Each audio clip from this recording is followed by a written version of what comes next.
అనుపమ వచ్చేస్తుంది. జగతి అనుకుంటూ లోపలికి ఎంట్రీ ఇస్తుంది. అనుపమని చూసి జగతి అను అనుకుంటూ ఎదురుగా వెళ్ళి అనుపమని హక్ చేసుకుంటుంది. ఎన్నాళ్ళైంది అను నిన్ను చూసి అని అంటుంది జగతి. నేను కూడా చాలా మిస్ అయ్యాను జగతి నిన్ను అని అంటుంది అనుపమ. అంతలో రిషి వసులు హాల్లోకి వస్తారు. అను ఆంటీ ఎలా ఉన్నారు, బాగున్నారా అని అంటాడు రిషి. బాగున్నారా ఆంటీ అని అంటుంది వసు కూడా. నేను బాగున్నాను, మీ ఇద్దరు ఎలా ఉన్నారు అని అంటుంది అనుపమ. మేమిద్దరం చాలా బాగున్నాం ఆంటీ అని అంటారు రిషి వసు ఇద్దరు కూడా. రిషి గుమ్మం వైపు చూస్తూ అను ఆంటీ మీరొక్కరే వచ్చారు, గౌతమ్ ఏంజల్ వాళ్ళు కూడా మీతో పాటు వస్తాను అని చెప్పాడు నాతో అని అంటాడు. వాళ్ళు వచ్చారు రిషి అని అంటుంది అనుపమ. వచ్చారా, మరి ఇక్కడికి రాలేదేంటి, ఎక్కడున్నారు అని అంటాడు రిషి.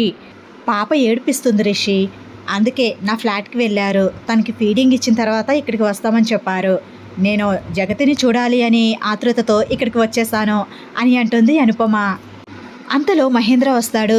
హే అను ఎప్పుడొచ్చావు అని అంటాడు. ఇప్పుడే వచ్చాను మహేంద్ర, ఎలా ఉన్నావు అని అంటుంది అనుపమ. నేను బాగున్నాను, కానీ మీరెలా ఉన్నారు, విశ్వనాథం గారు ఎలా ఉన్నారు అని అంటాడు మహేంద్ర. నాన్నగారు చాలా బాగున్నారు, మిమ్మల్ని అడిగానని చెప్పమన్నారు అని అంటుంది అనుపమ. విశ్వనాథం గారిని కూడా తీసుకురావచ్చు కదా అనుపమ అని అంటాడు మహేంద్ర.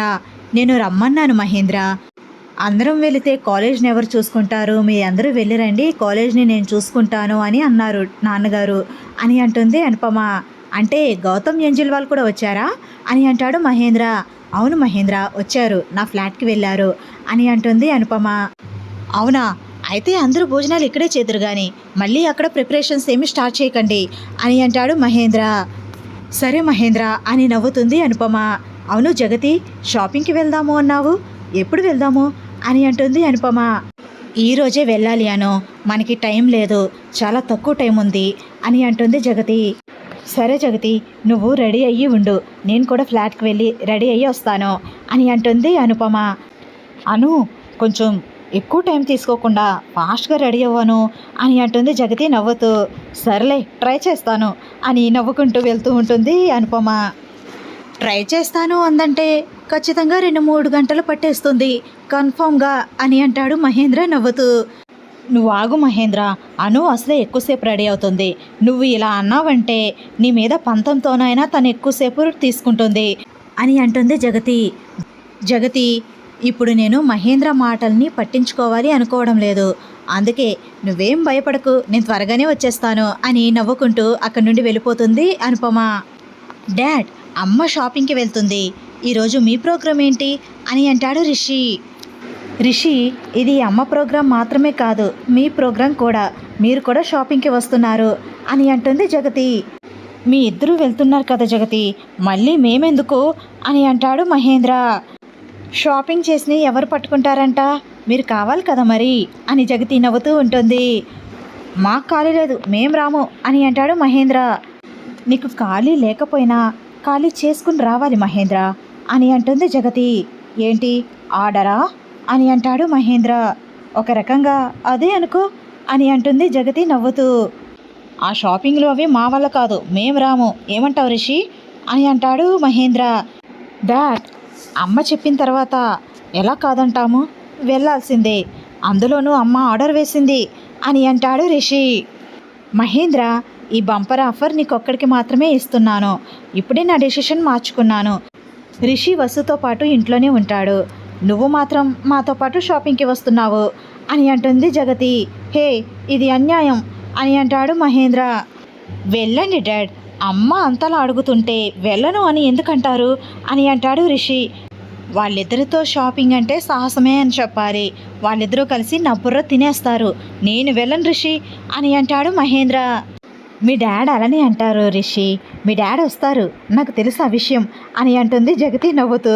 రిషి కూడా నవ్వుతూ ఉంటాడు. మావయ్య వెళ్ళండి మావయ్య అని అంటుంది వసు. అమ్మా వసు, నువ్వు ఇలా మాట్లాడి నన్ను వాళ్ళ దగ్గర ఇరికించుకో ప్లీజ్ అని అంటాడు మహేంద్ర. అలా అంటారేంటి మావయ్య? ఎప్పుడు ఒకేలా ఉండరు కదా. మీ ముగ్గురు బెస్ట్ ఫ్రెండ్స్ కాబట్టి అప్పట్లో అత్తయ్య అను ఆంటీ ఇద్దరు కలిసి మిమ్మల్ని ఆట పట్టించేవారేమో. కానీ ఇప్పుడు చాలా కాలం అయిపోయింది కదా. మీరు బెస్ట్ ఫ్రెండ్స్ మళ్ళీ కలుసుకున్నారు. మళ్ళీ మీకు ఇలా షాపింగ్కి వెళ్ళే అవకాశం వస్తుందో రాదో, కాబట్టి ఎంజాయ్ చేయండి మావయ్య అని అంటుంది వసు. అవును డాడ్, వసు చెప్పింది కరెక్ట్ అని అంటాడు రిషి. మహేంద్ర ఆలోచిస్తూ ఉంటాడు. ఏంటి మహేంద్ర అంతా ఆలోచిస్తున్నావు? నువ్వేమీ రావవసరం లేదులే, అను నేను మేమిద్దరమే వెళ్తాము అని అంటుంది జగతి. తరువాత జగతి అనుపమ ఇద్దరు కూడా కారు దగ్గరికి వస్తారు. వాళ్ళిద్దరికన్నా ముందే మహేంద్ర డ్రైవింగ్ సీట్లో కూర్చుని ఉంటాడు. మహేంద్రని చూసి జగతి ఆశ్చర్యపోతూ, ఏంటి మహేంద్ర నువ్వు వస్తున్నావు? రానని చెప్పావు కదా అని అంటుంది. అప్పుడు రానన్నాను, ఇప్పుడు రావాలి అనుకుంటున్నాను అని అంటాడు మహేంద్ర. పర్లేదు మహేంద్ర, నువ్వేం మొహమాటానికి రావవసరం లేదు, మేమిద్దరం వెళ్తాంలే, నువ్వు దిగు అని అంటుంది జగతి. లేదు జగతి, మొహమాటానికి ఏమి రావట్లేదు, మనస్ఫూర్తిగానే వస్తున్నాను అని అంటాడు మహేంద్ర. అంతలో రిషి వసు కూడా కార్ దగ్గరికి వస్తారు. డాడ్ మీరు కూడా వెళ్తున్నారా అని అంటాడు రిషి. వెళ్తున్నాను రిషి అని అంటాడు మహేంద్ర. సరే డాడ్, జాగ్రత్తగా వెళ్ళిరండి. అమ్మా జాగ్రత్త అని అంటాడు రిషి. సరే నాన్న, మీ ఇద్దరు జాగ్రత్త. లంచ్ టైంకి మాకు ఇంటికి రావడం కుదరదు నాన్న, షాపింగ్ కదా, మేము బయటే చేసేస్తాం. మీ ఇద్దరు లంచ్ చేసేయండి. గౌతమ్కి ఫోన్ చేసి ఇక్కడికి రమ్మని చెప్పండి వాళ్ళని, మీరు నలుగురు ఇక్కడే లంచ్ చేసేయండి అని అంటుంది జగతి. సరే అమ్మా అని అంటాడు రిషి. వసు జాగ్రత్త, నువ్వు రిస్క్ తీసుకుని వంటలన్నీ ప్రిపేర్ చేయడంలో నిమగ్నం అవ్వకు. రిషి నువ్వు ఆర్డర్ పెట్టే నాన్న అని అంటుంది జగతి. సరే అమ్మా అని అంటాడు రిషి. కొడుక్కి కోడలికి ఇంకా ఏమైనా ఉన్నాయా జాగ్రత్తలు చెప్పేవి అని అంటుంది అనుపమ నవ్వుతూ. ప్రస్తుతానికి ఇంకేమీ గుర్తు రావడం లేదు, గుర్తొస్తే ఫోన్ చేస్తాను నాన్న అని అంటుంది రిషితో జగతి. ఇంకా అందరూ కూడా నవ్వుకుంటూ ఉంటారు. అలా జగతి, మహేంద్ర, అనుపమ ముగ్గురు కూడా షాపింగ్కి వెళ్తారు. రిషి వసు ఇంట్లో సోఫాలో కూర్చుని ఉంటారు. సార్ గౌతమ్ గారు ఏంజిల్ ఇంకా రాలేదేంటి ఇక్కడికి అని అంటుంది వసు. ఇప్పుడే ఫోన్ చేస్తానుండు వసు అని గౌతమ్కి ఫోన్ చేస్తాడు రిషి. రే ఈడియట్, వచ్చి ఇంతసేపు అయింది ఇంకా ఇక్కడికి రాలేదేంట్రా, ఎక్కడున్నావు అని అంటాడు రిషి. ఒకసారి తలపైకెత్తి గుమ్మం వైపు చూస్తే కనిపిస్తాన్రా స్టూపిడ్ అని అంటాడు గౌతమ్. రిషి గుమ్మం వైపు చూస్తాడు. గుమ్మం దగ్గర ఏంజిల్, గౌతమ్ ఇద్దరు కూడా పాపతో నిలబడి ఉంటారు. రండ్రా, అక్కడే ఆగిపోయారేంటి అని ఎదురుగా వెళ్తూ ఉంటాడు రిషి. వసు కూడా ఏంజిల్ ఎలా ఉన్నావు అని ఎదురుగా వెళ్తూ ఉంటుంది. ఇంకా వాళ్ళిద్దరూ లోపలికి ఎంట్రీ ఇస్తారు. ఫ్రెండ్స్ ఇద్దరు చాలా కాలం తర్వాత కలుసుకున్నారు కాబట్టి రిషి, గౌతమ్ ఎమోషనల్గా హగ్ చేసుకుంటారు. ఏంజిల్ చేతిలో ఉన్న పాపను వసు చేతుల్లోకి తీసుకుని ఆడిపిస్తూ ఉంటుంది. పాప చాలా క్యూట్గా ఉంది ఏంజిల్ అని అంటుంది వసు. ఏంజిల్ నవ్వుతూ ఉంటుంది. ఏంజిల్ నువ్వేం తింటావు, లంచ్లో ఏం కావాలి అని అంటుంది వసు. ఏదైనా పర్వాలేదు వసు అని అంటుంది ఏంజిల్. గౌతమ్ సార్ మీరేం తింటారు, మీకేం కావాలి అని అంటుంది వసు. ఏంటి వసు, వంటగదిలో యుద్ధం ప్రకటిస్తావా ఏంటి ఇప్పుడు అని అంటాడు గౌతమ్ నవ్వుతూ.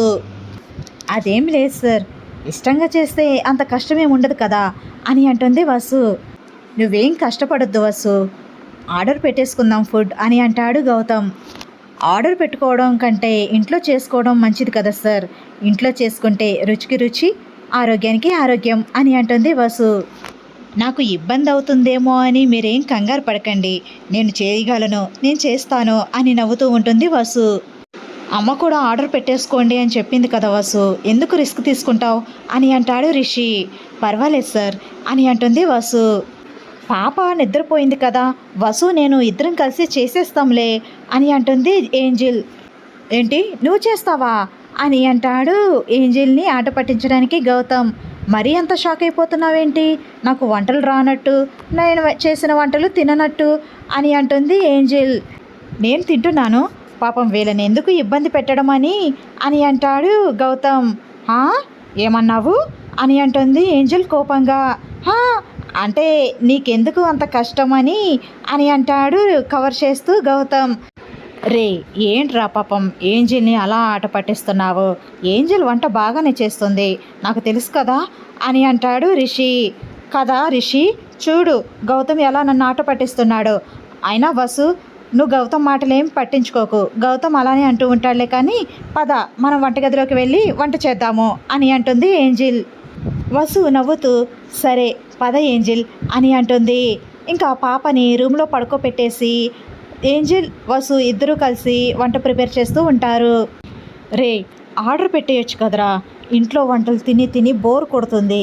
ఈరోజైనా బయట వంటలు తిందాము, టేస్ట్ చేద్దాము అనుకున్నాను అని అంటాడు గౌతమ్. రే, మనకి తినాలని ఉన్నా వాళ్ళు మనల్ని ఎక్కడ తిన్నిస్తారా? బయట వంటలు ఆరోగ్యానికి హానికరం, ఇంట్లో వంటలు ఆరోగ్యానికి ఆరోగ్యకరం అని సూక్తులు చెప్తూ మన ఆశల మీద నీళ్లు చల్లేస్తారు. ఇంకా తప్పక మనం ఇంట్లో ఫుడ్డే తినాల్సి వస్తుంది. ఆరోగ్యానికి ఆరోగ్యమే అనుకో, కాకపోతే అప్పుడప్పుడు అన్న తినాలి అనిపిస్తుందిలే, కానీ ఏం చేస్తాం, మనకు అదృష్టం లేదురా అని అంటాడు రిషి. నువ్వు వసు చేత వంట మాన్పించవచ్చు కదరా ఈరోజు అని అంటాడు గౌతమ్. ఎక్కడ వింటుందిరా, నీకు వసు గురించి తెలుసు కదా, పెద్ద పెద్ద లెక్చర్లు ఇస్తుంది.